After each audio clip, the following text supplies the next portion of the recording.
consider this a professional courtesy.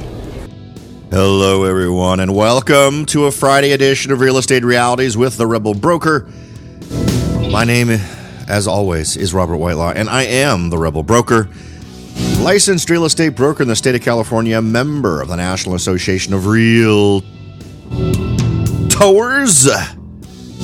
But please, don't hold that against me. I hope you're all having a fantastic week. We're at the tail end. Hope you've accomplished all your goals. Apologies for the show not showing up at its usual time this morning. I realize my East Coast people are not getting to enjoy me on their commute to work.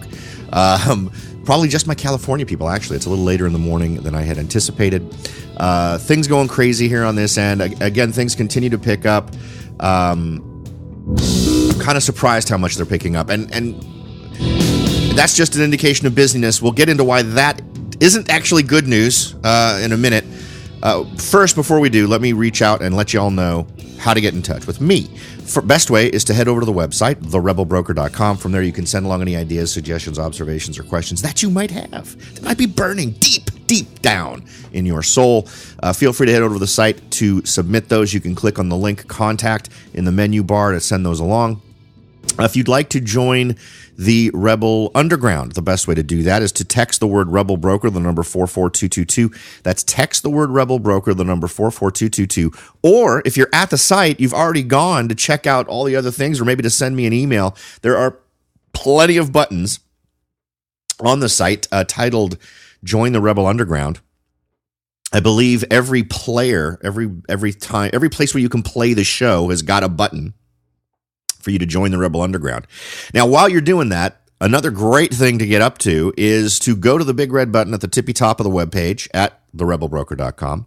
And it's titled Take the Survey to Support the Show, but there's more to it than that. Yes, you will be taking a survey. Yes, you will be supporting the show. But for those of you who listen to this show, you know that you will also be put into the drawing for a $50 Amazon gift card. Now, we also are doing the drawing late this month. I'm going to be doing that drawing today at 5 p.m. So if you can get your name into the hat before 5 p.m. today, Pacific time, you will get yourself a chance to win that $50 Amazon gift card that we've been doing now forever and ever. We do it every month. And I'd love to see you win. So you're killing two birds with one stone. You're getting yourself into the drawing for a $50 Amazon gift card. You're also helping support the show. How could you want any more than that? That covers all the bases. So head on over, give that a go, and good luck to those of you who haven't yet won your $50 Amazon gift card. And congratulations to those that have. I wanted to cover something today, and this has been my drum to beat forever. The very first show I ever did was kind of on this subject. The very first article I ever wrote years and years and years ago was on this subject. And it was I kind of got spurred on to talk about this again because it is such a common thread throughout the public. That's wrong, that is giving you absolutely poor advice that I have. Anytime I get a chance to try to be a counterweight to this crap, I try to be. So the article is from Forbes. And you know what? Forbes is a very trusted source of information. And when they come out with something like this, it's hard to blame them because they're probably just talking to quote unquote real estate professionals. However, this is a post written by Colin McDowell. And his little quick blurb says, team leader and partner of local real estate firm, Colin has conquered real estate in just 9 years as a trainer, coach, and team lead. I have an awful lot of opinions about real estate folks who turn into trainers, coaches, and team leads, but we'll save that one for another time. But Colin gives some advice here to folks on how to. The title of his article is 3 Important Questions to Ask a Real Estate Agent Before You Commit. And I'm going to make the argument that these are the 3 most useless questions that you can ask your real estate agent. And in response, if you're subscribing to me on Twitter or Facebook or, what else? LinkedIn, just about everywhere. I think I even posted this one to Pinterest.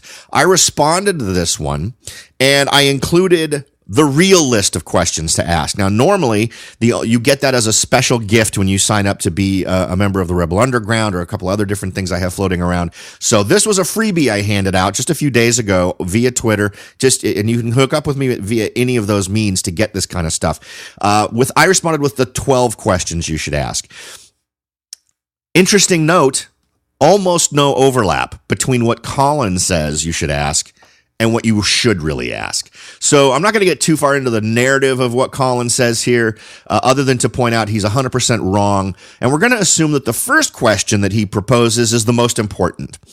How many homes have you sold in the last 12 months? And his explanation for this question is, this is important to ask because experience and education are not best looked at through the lens of how many years a real estate agent has been in the business. Asking this question will help you best determine an agent's ability to handle your transaction and how well the agent will know the current market.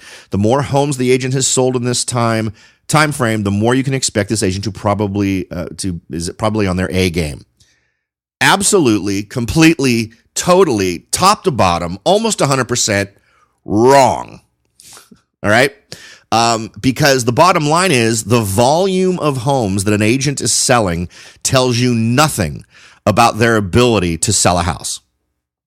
If I told you I sold 200 homes last year, or let's say you asked me this question, right? And we'll just use example numbers here, but let's say I told you I sold 100 homes last year. I closed escrow on 100 homes. Well, according to our good buddy Colin, that should impress you quite a bit.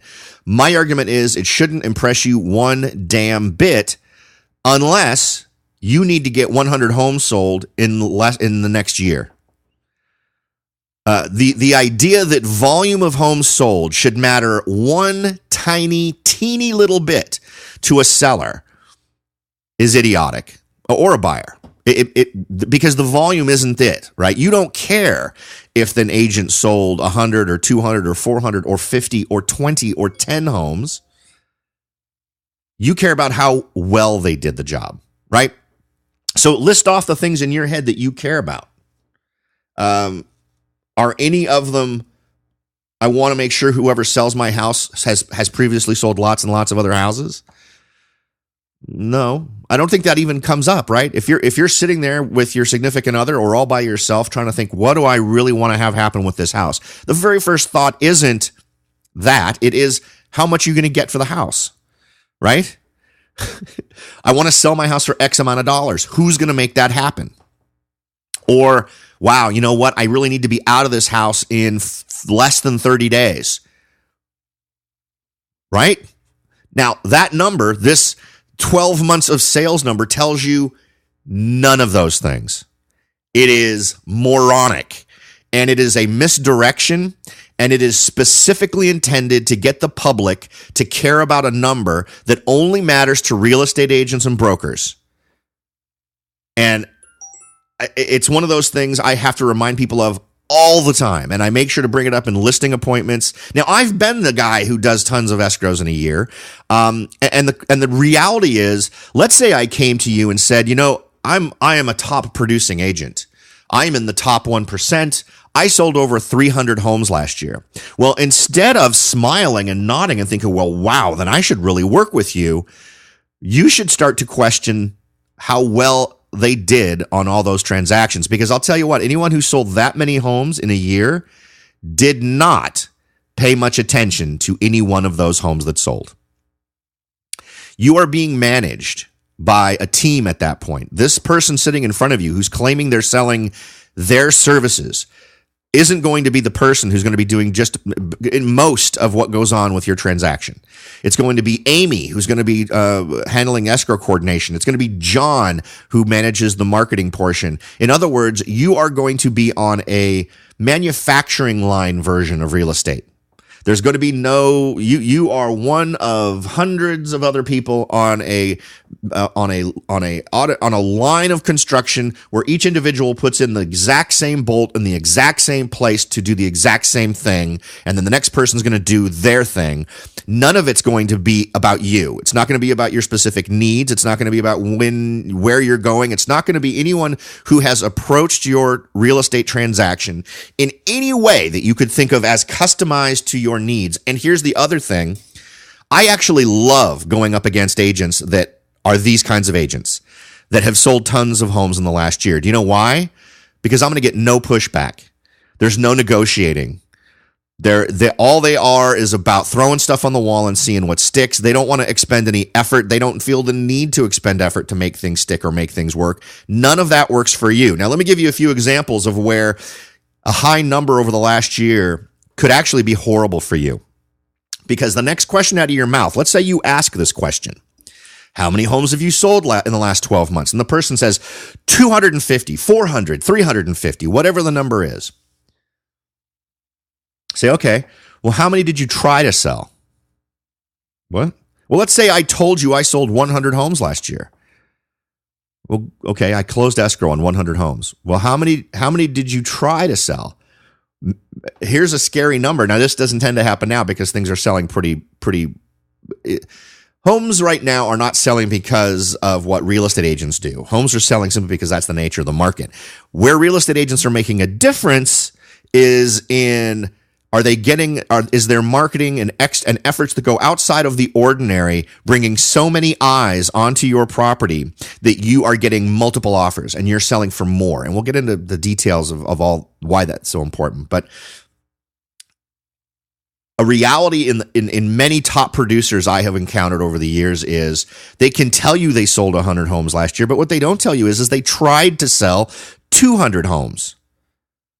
And the reason for that is these top producers are all about the conveyor belt. They're all about the manufacturing line. So they get in there and they will tell you anything you want to hear in order to get your home listed. It even has a name. If an agent is listing a home they know won't sell because of the price, it's called a loss leader. But the whole point is simply to pad their stats on how many homes they list. That's a minor thing. The major thing is to get their sign in your yard, because now, without paying a dime, they are putting advertising on your street that advertises their brand. And there's also the off chance that someone may actually come along and buy that house. All right. So that is one of the primary tactics of the folks who really do push the how many homes I sold in the last year. Now, as a seller, wouldn't you like to know if an agent has sold 100% of the homes they listed? Right? But that's not the number that you're asking. What you're asking is, how many have you sold? Well, great. Well, how many did you try to sell? Well, and again, I have seen stats, and this is real stats, right? Granted, the numbers I'm using are rounded, but over my years of doing this, remember, I've been doing this since 1988. Over my years of doing this, I have reviewed, because you can figure this out yourself if you're an agent. If you're a real estate agent with access to the MLS, you can calculate these numbers easily.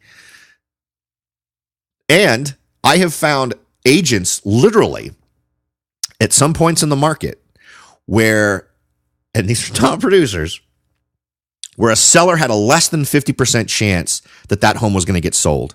It was going to go to the end of the time period. It was going to expire, or was going to get withdrawn because the seller got frustrated that nothing happened. So that's problem number one. Number two is, let's go on to his next question here. Do you work with buyers or sellers? Well, I suppose on one level that matters, but it really doesn't. All agents manage transactions, and all agents tend to have a preference, and it tends to be which is currently the easiest way to go, right? And so most agents like to gravitate towards sellers. If an agent isn't doing well for you, in other words, this question really isn't something that you should be worried about. And also, it gloms over things that are actually important to you. I don't care if you really work with buyers or sellers. If I'm a buyer, I want to know how you're going to interact with me. Are we going to primarily do this electronically? How much time are you going to have to spend to show me homes? And how are you going to customize my shopping experience so that I'm not looking at a lot of houses that I don't like? Right? Now, there's always going to be that getting to know you phase where an agent figures out the things that really excite you and the things that really annoy you. So again, it's a question that doesn't even get to the core of what the real concern is on the part of buyers. The third question he puts here, because I kind of want to just put this behind us and actually talk about what you should be thinking about. Do you use social media to help your clients? How or why not? Do you use social media to help your clients? Let's see what he has to say about this. You will want to also take your own look at your agent's social media accounts before making a decision about whether to work with them. Not only will you find out information about the agent, but you will see examples of their marketing, reviews from past clients, and much more. I have never seen a review of a agent in social media, at least in the core social media. If you're talking about Zillow, Trulia, those types of places, yeah, that's good. I'll be honest with you. There is an awful lot of padding that can go on in those, so I'm not even sure a whole lot of weight should be given there. The most reliable reviews are going to come from, frankly, folks who've worked with them, and I realize that's kind of a cop-out. So I wouldn't completely discount reviews on the real estate-related sites to do that stuff, but it's going to be your personal experience that should define it. Social media is not going away. In fact, it will be one of the most helpful tools as you determine which agent you want to work with as you sell or search for a new home. So these are 3 questions I don't think you need to ask at all. In fact, I think they mask far more revealing questions, and it stuns me that someone in real estate, well, I guess it doesn't stun me. It just confirms my already horrible beliefs about the real estate business in general in terms of realtors. Just these aren't going to help you at all. So we've already covered the past 12 months thing. How many homes have you sold in the past 12 months? And I've got my list. So let me share with you my list of 12, right? And again, you can get access to this if you sign up for the Rebel Underground. I believe it's what I automatically email back to you if you join the Rebel Underground. And you can join at just text the word Rebel Broker, the number 44222. We're going to go ahead and jump in and talk about that in a second. But before we do, we're going to take a quick break. But we'll come back, and not only will I give you my 12 questions, I will break down the core of why a handful of those questions should absolutely be at the heart of any interview that you do with an agent. So don't go away. We'll be right back. Are you ready to jump in and start your search for your first investment property? Maybe you've decided that it's time to own your own home, or maybe you're ready to sell your home and move on to something new. No matter what your goal is, the Rebel Broker can help. That's right, aside from hosting this show, I am also the owner, broker of Whitelaw & Sons Real Estate Services right here in Silicon Valley. With over 25 years experience serving Silicon Valley, Morgan Hill, San Martin, and Gilroy, I or one of my great agents can help you achieve your goals in real estate. So if you're ready to look into taking that next step towards achieving your real estate goals, point your browser at www.soldbyrobert.com. That's www.soldbyrobert.com and get in touch. Let me show you how I will earn your business and your respect. Again, that's www.soldbyrobert.com, or you can call me at 408-852-0525. California Bureau of Real Estate ID 00984-909. Welcome back, everyone. We are talking about the perpetuation of ridiculously bad advice, this time from Forbes, where Colin McDowell is a real estate contributor, I guess, to Forbes, where he suggests 3 questions that absolutely, positively make no damn sense at all, at least not in terms of any buyers or sellers that actually want to get answers to questions that are relevant to what they're trying to do as buyers and sellers. So I have the Rebel Brokers, 12 questions to ask a real estate agent. You can get it by joining the Rebel Underground. Text the word Rebel Broker to the number 44222. You can also go to the website, therebelbroker.com, and click Join the Rebel Underground.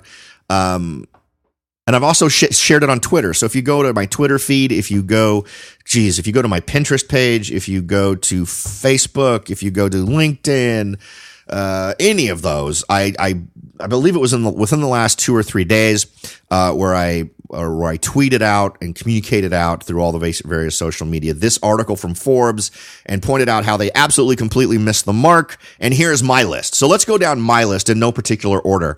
And this is a much better question than the how many homes did you sell in the last 12 months? How many of the homes you listed last year did you successfully sell?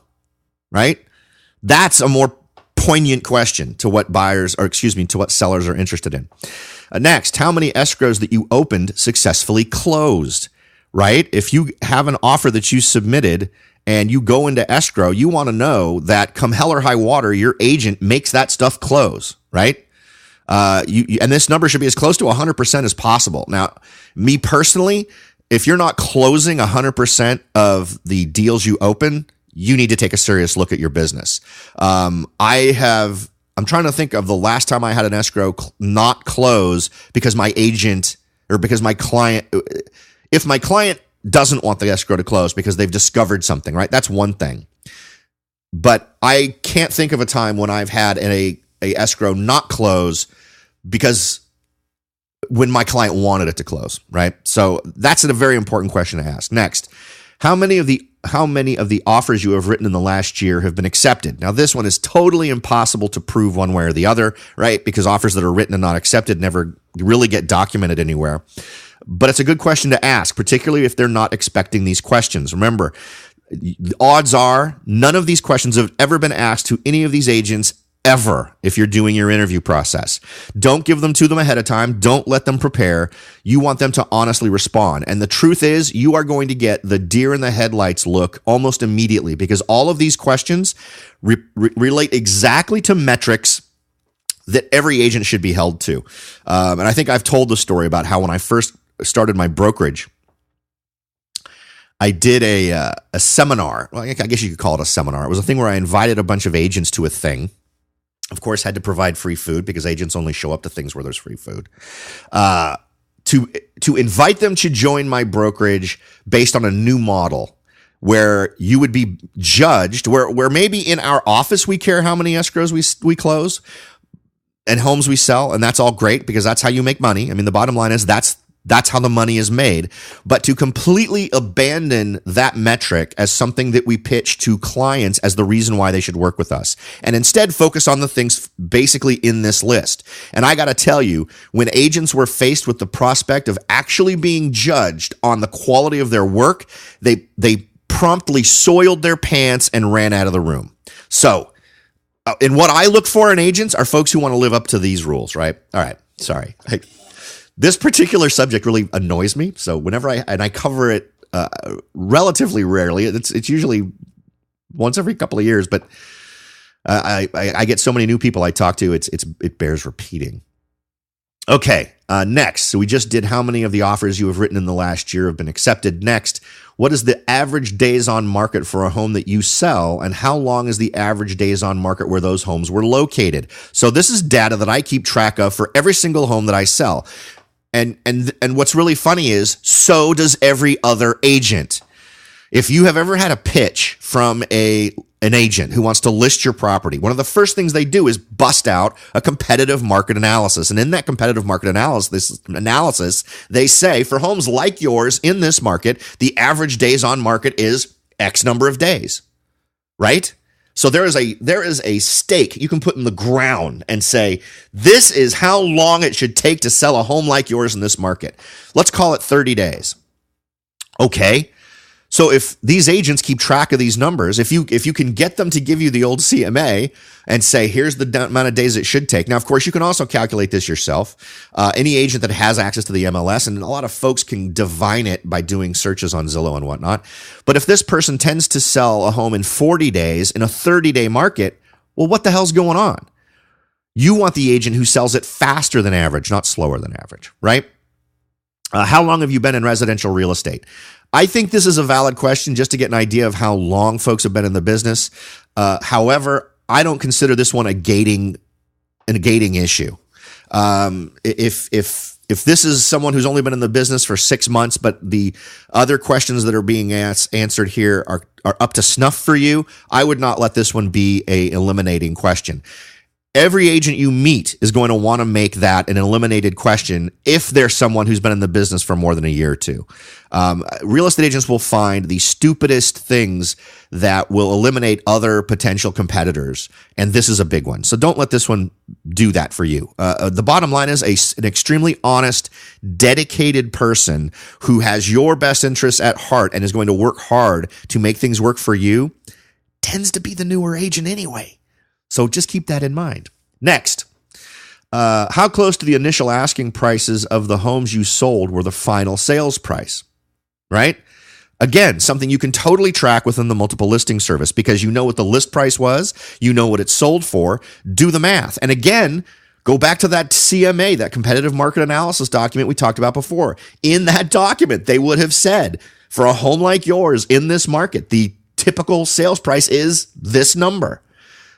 If you can't get me that number or better, why am I working with you? So you would want to know their stats in the past. In past homes in various markets, how much above or below the average did they achieve? And if they achieved below the average, why work with them? And again, remember, super easy to track this kind of data. Okay, what types of specific marketing systems and approaches will you use to sell my home?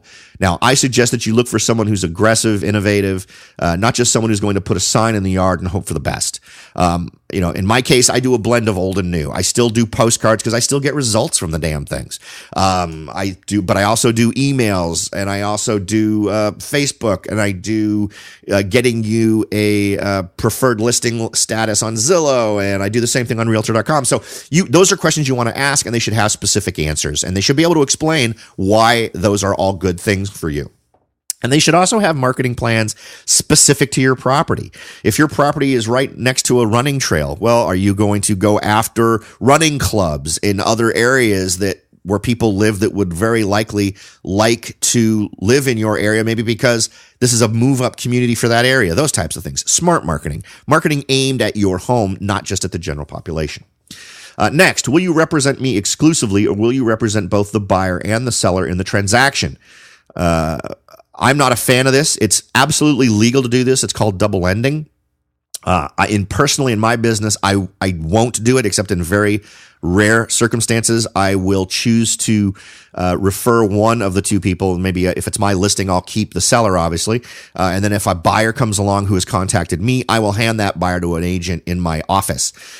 I'm still double ending it technically because it's under the same brokerage, but the bottom line is, in order to keep your interest best defended, one brain should not know everything about both the buyer and the seller in terms of how high they'll go or what they'll take or all these various things. It should be another human being representing the interest of the other human being, right? And I think from an ethical standpoint, that just makes sense.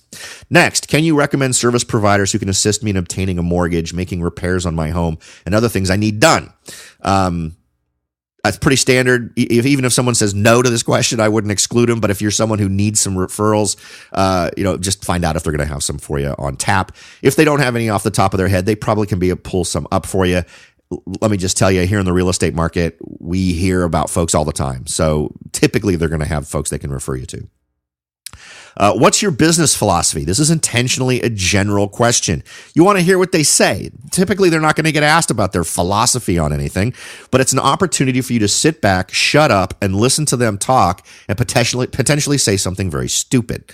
Next, how will you keep me informed about the progress of my transaction? How frequently? Using what media? Do you use paperless tools?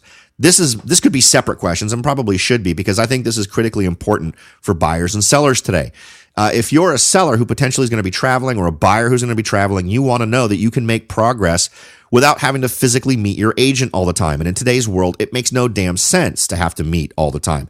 Now, if you're someone who hates digital signatures and you hate doing things online, your agent should also be able to adapt to that. If they want to meet physically all the time, if you want to meet your agent physically all the time, they should be able to accommodate that. If you don't feel like they can, that's just going to add stress to your transaction. Go with someone else.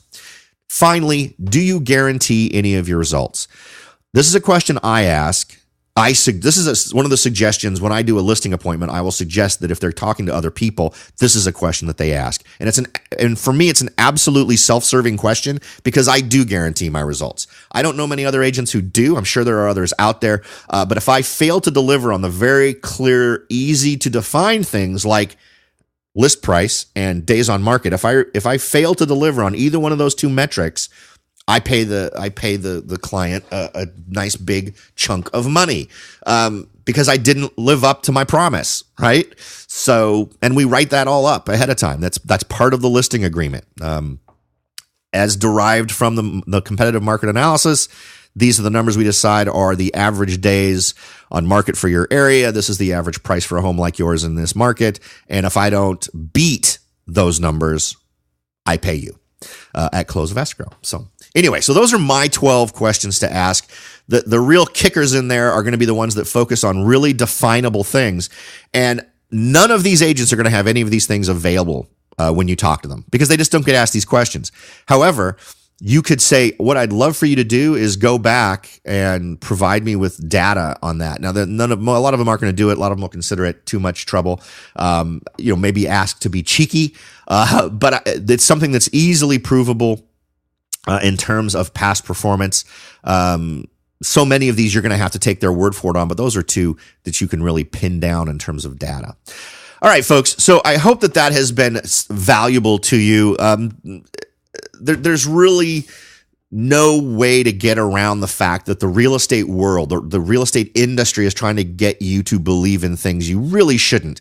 And this is true of anything, right? Whether you're talking about real estate, buying a car, whatever else, despite what Subaru tells you, your car is not going to make for a magical relationship with your son or daughter and their dog. It just isn't, right? So when you're buying a car, hey, you know what? How did it rank in the safety tests? Does it have airbags? What's the reliability of past models? Right? Those are the real questions.